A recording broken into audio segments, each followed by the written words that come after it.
Honored. And now we're recording, so yay. And we did get a lot of requests from students to please record it because they weren't able to make it tonight. So everybody, you can watch all of our recorded webinars they're all under recorded webinars. How's that for a title? On our website, which is www, Kevin, if you'll drop that in the chat, it's our website, unlv.edu/engineering/jobs/resources. We have 2 pages now on our website. We're getting that extensive now. So just look under the resources page for engineering career services and you'll see all of our recorded webinars. Well, welcome everybody. I think we need to get started. It's fun to talk about rock climbing though, isn't it? Thank you so much, Kevin, for dropping. That's Kevin Lugo, who's one of my student workers. It says it's from me, but it's really from Kevin. He's awesome. He's a computer science major here. And I would just love everybody to drop quickly what your major is in the chat so Dr. Ferrar can see the variety of majors and maybe even different colleges. Biochemistry, love it. We get people from all over the place. Mechanical. Shout out EED. Oh, there we go. Got a ton. Communications. Comm majors, right on. Love it, love it. That was one of my first majors in college. I changed majors 3 times during undergrad. That was my major. I was a comm major first semester. Computer science. Awesome. Thank you, everybody. Cool. So it's just nice for the presenter to see the variety of folks. Aero engineering, love it. CS, yeah, great. So clearly this is a very popular topic and popular presenter, and that's why we have Dr. Tony Ferrar back. We had him last fall. He blew everybody away with his presentation on branding, and he's offered to do that again. In fact, I think we're going to do one coming up, right, Tony, on digital marketing and digital branding. Yes. Wednesday, same time, same place. Anthropology, shout out. What's up, Anthropology? How you doing, John? Love it. Love it. So yeah, he's doing this one today and then another one on digital branding on Wednesday, guys. So be sure to check your emails. We're going to push that out again tomorrow. It will be on the UNLV calendar the day of on Wednesday as well with the links. So let's welcome our presenter, Dr. Tony Ferrar, who is an associate professor in residence, a mechanical engineer. Tony, how long have you been at UNLV now? I'm wrapping up my second year. Second year. And he just had his 3rd child, as you might have heard us talking earlier, as he and his wife went midnight rock climbing under the full moon. Congratulations on being a father again, and a father to all the students here, because they clearly love you. I was reading Rate My Professor comments a little while ago, and everybody adores you, which I think is a lot of the reason why we get such big turnout when you present. So with that, let me turn it over to Dr. Tony Ferrar on how to do it all, time management for people who hate time management. Wow. Well, first off, thank you so much, Marion, for having me. Thanks. I love doing these things, and so being able to sign up for 3 of them in one semester, I'm more thrilled probably than anybody, because I just love hearing myself talk. But in all seriousness, I am really stoked to be here today.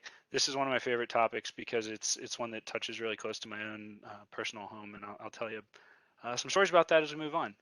A couple things I wanted to say before I actually launch into this, though. First off, I am Tony Ferrar from the College of Engineering here at UNLV.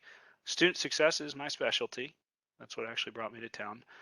And today I'm really thrilled just to be, and I'm honestly kind of humbled. There's so many people here voluntarily. I don't think you get class credit for this. It's pretty rad. One thing I do want to say, we have now been away from each other for over a year. And one of the things that has gone by the wayside is one of the most basic human needs, which is to be seen, to be heard, to be understood. This is an opportunity, if you're willing, if you're able, if you're comfortable, no shame if you're not, to go cameras on and give yourself a chance to be seen and to be heard and to be understood a little bit. I think that's probably what we're missing more than just about anything else these days. And so I'd like to encourage you to do it. Your camera's welcome if you'd like to turn it on.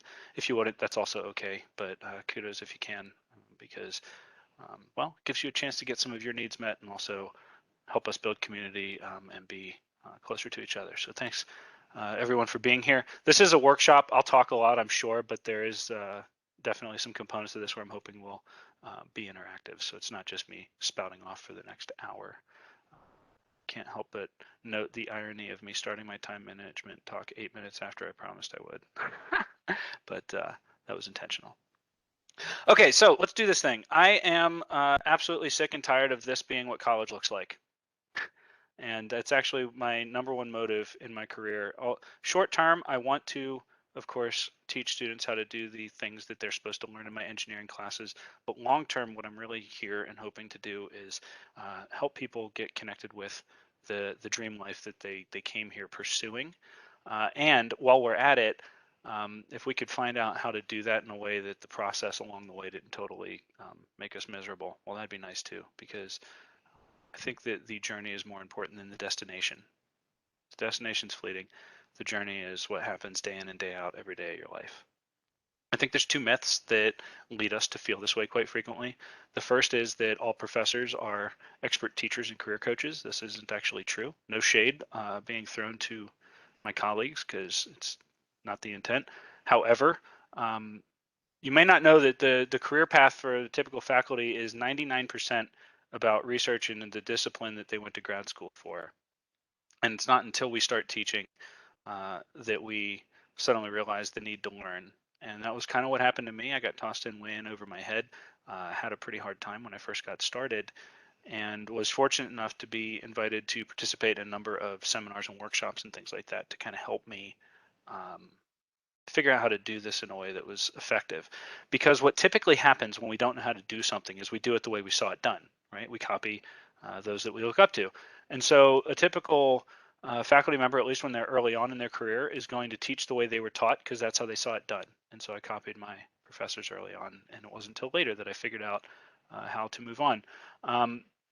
They're people who are good at advising at least on what worked for them, but that may or may not be what would be best for your own path, which is why we have offices like the one that Marion runs here to help you with career development, where you can learn that there is more to getting a job in whatever discipline or whatever major you're studying than taking classes and getting good grades in them. Okay. The other two things that I think are really important is we tend to learn what's on the test, right? That's the most common question you get in class, right? Hey, is this on the exam? And the reason for that is because you're encouraged and pressured into getting grades.